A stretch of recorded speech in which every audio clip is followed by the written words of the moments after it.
Hi, this is Bobby at Copel TV Repair with a quick video today showing brand new LED strips bought from ShopJimmy. I don't mean to badmouth anyone. This is information for anyone because it's always applicable. I always test the LED strips that I get from there or anywhere else because, in all honesty, those look brand new. But if you install them, they're gonna fail you. So this is the very top strip. Those are just assembled. The old ones are somewhere around, probably in the trash already. And this is a low-end, low-quality strip. They do look brand new. They do have the adhesive strip on the back, which is assembled and test them before we put them all back together, put them in the TV, use the glue and everything. So as a first try, you can see this is not working at all. And if we try a few times turning it on and off, it may actually start. A minute ago it was working just fine, now it doesn't. This is a problem, I'll explain why. Let's go on the next pair.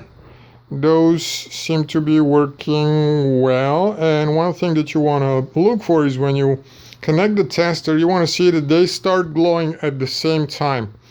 Okay, let's move to the next strip real quick.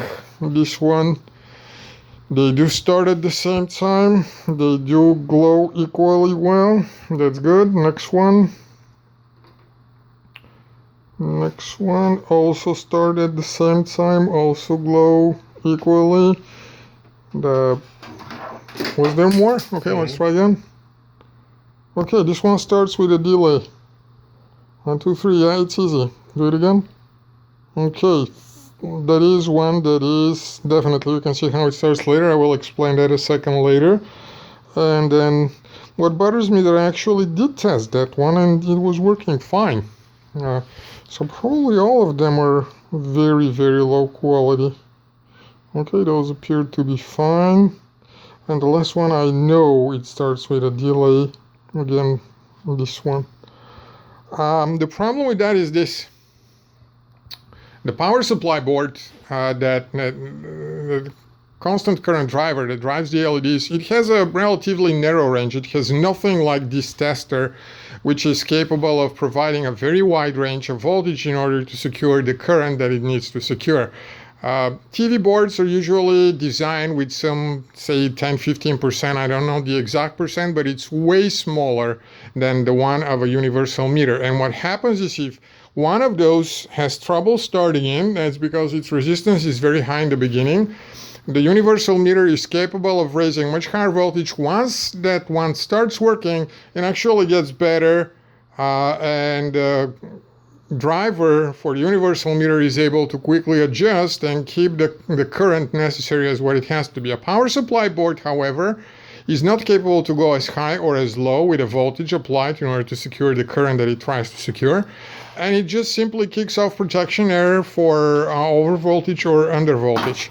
And the result of sometimes when you test with a meter without opening the screen, you may see lights coming up and everything would work just fine, and yet the TV will not be able to power on. That is because there are LEDs inside that are in conditions like this, or a few burned ones, resulting in a voltage that is has to be way too low than the power supply is willing to supply. You know, every time one of them goes out, the voltage that needs to be supplied, if it shorts out when it goes out, and they are designed to short when they go out on purpose so that they can keep the circuit running. And 1 or 2 is okay, but if 3 more, 5, whatever the limit is, the voltage that needs to be applied to the whole circuit drops down as more resistors go out from the series of resistors that those diodes represent.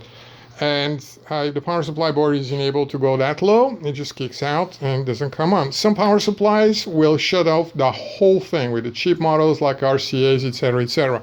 So the problem and the information that I'm giving here is this. First, if a TV backlight comes up with a universal meter before you open it, that doesn't guarantee that the LEDs are good. You have to see them. You have to see that they come up at the same time and evenly, and all of them. One of them maybe is okay if it's off, but if you have 2, 3, 4, if the screen is close and you're testing with a meter from the back, you will see backlight coming up. You will not know that a few of them are bad. And this may be tripping off the power supply. And second, when you buy brand new strips from anyone, ShopJimmy in this case, always test them, because I know that if I put those in, if it does work now, 2 weeks later I'm going to have a customer back because of all the labor that this includes, how cheap as it is. I just so happen to have somebody who is willing to pay premium to have that repair. How cheap as it is, if I have to do it again, it will totally drag me in the rat. So test what you're getting and always get brand new stuff. It is especially crucial when it comes to LED strips. It's probably true for everything, but it's particularly true for LED strips. I don't know if those are brand new. They don't behave like ones. And that's all. We'll see what we'll do with ShopJimmy. Thank you.